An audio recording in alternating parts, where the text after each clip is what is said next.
Thank you very much. My name is Alex, a comrade at most. Yeah, thank you. No, according to me, according to politics so far where we are, we can see that Ruto is always protecting what is known as lives.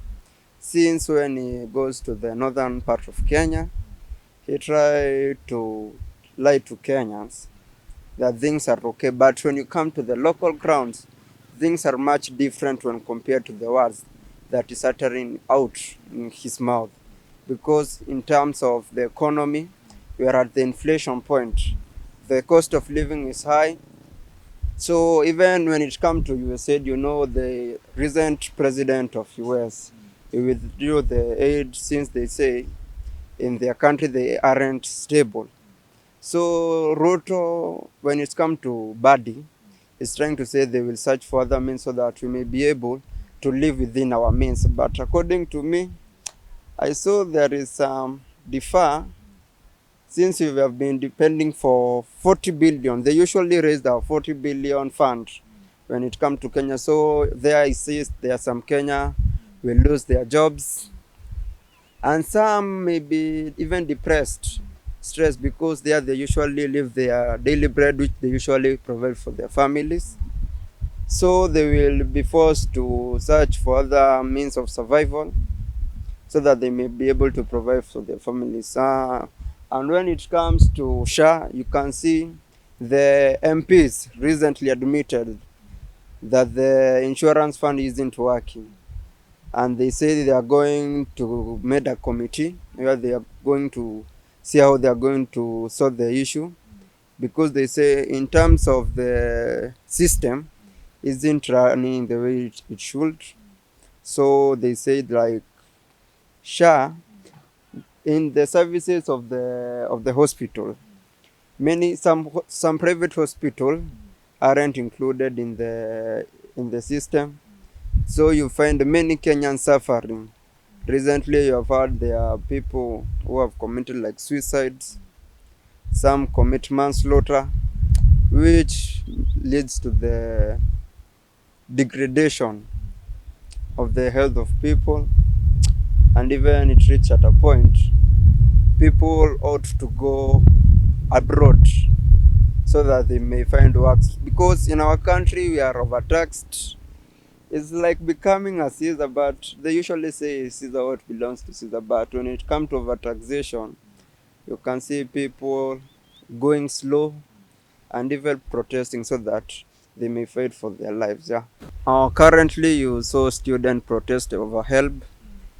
The system of the new funding model, it wasn't going the way they wanted. So they currently you are seeing the old model, but we haven't received the fund yet. We are yet to receive, but over the few days we saw that UON was able to be closed because the students were demanding for their rights to be given their allowances. Some usually go for manual works like constructions and even selling local things so that they may get their daily bread. So they are required to go and work. So the time they are supposed to be learning, they are using it to search for work so that they may be able to feed themselves and to be able to find for the school so that they may be able to go on with their studies. Yeah. As a country, you should be given opportunity to be at the government because even us, we are equal to the task. We are educated according to our intelligence quotient. We usually say what it is and go by the government. We are not over the government that too much, but the government should try and liaise with the citizens because you can see even everyone is suffering. So they must try to find some ways, come up with new ideas and strategies so that the cost of living may be down, so that even the future generation might see the work that we were done, we'll be able to reap and they will be impressed with what we have made. Yeah. They were suggesting Fred Matiang'i is going with the ticket of Jubilee. And recently we have heard that Gachagua is going to announce the party. It will be on a Sunday. So what I will ask my fellow Kenyans, don't be after money. We should need a government that is straightforward, that is working for the country development, not politics, because we can't eat politics. Politics come and go, but the life of the people must be upgraded at another level so that we may be compared to super countries like USA, Japan, South Africa. You say their economy is stable, they are able to manage their citizen, they can't complain or lament anything. Yeah. Me as a Kenyan, I can go for a candidate who is bringing development in their constituency. People like Didi Nyoro, you see the student usually pay 1,000 shillings for a term. When it comes to Okiya Mtata, he was able to lament during the what bill? The finance bill. Yeah. You should go for a leader who is going to suffer and stand up when it comes to his citizen, is going to protest and make the better life and transform the community.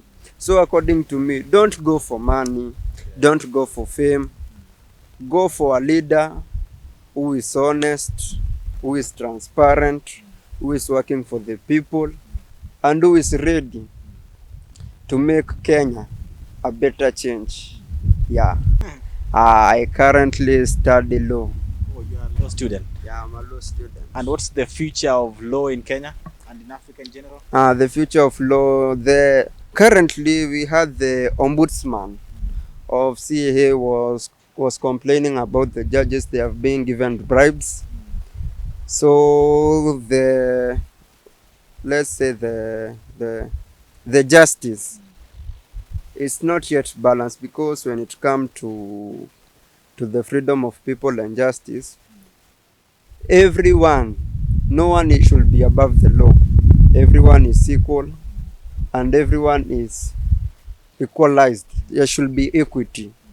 So what I can urge my fellow learned friends, we usually abbreviate ourselves like that. Let's be honest to our work. Let's maintain the work, and in the future, I can see brightness. Yeah, I can see the shine. We will be like Jesus shining in the world. Yeah, there's some light we should be shared. Yeah. This is the time of love. Love your neighbor and love yourself. Don't see your neighbor sleep hungry. You can share and distribute your food. Let's spread love. Let's spread peace. And let's embrace each other. We are because we are. Yeah.